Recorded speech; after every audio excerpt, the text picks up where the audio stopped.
From the 1011 Now streaming studio, this is 1011's Morning Pulse.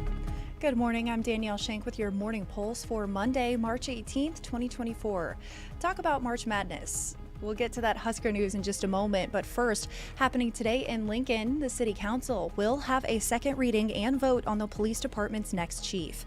Mayor Leary and Gaylor Baird nominated acting chief Michon Morrow for that role in late February after serving as acting chief since July when former chief Teresa Hewins resigned. If Morrow's nomination is approved, she'll become Lincoln's next police chief. The City Council meeting is scheduled for 3 p.m.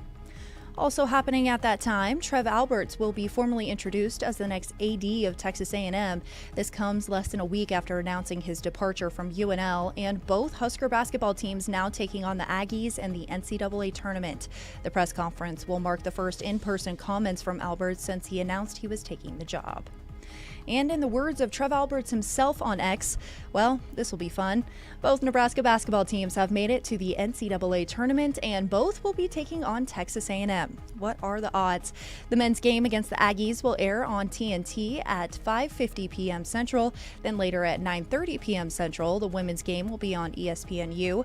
It's the first time in a decade that both Husker teams are going dancing. Switching gears now to some crime news, as 4 people are in the Sarpy County Jail after a pursuit near Gretna Friday.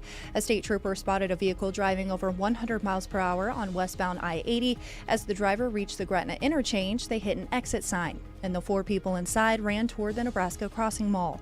3 were taken into custody there, while the 4th was taken in an hour later.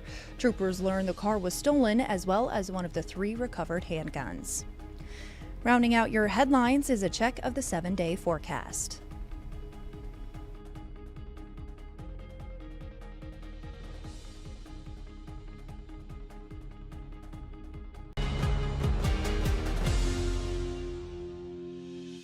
You've been listening to 1011's Morning Pulse.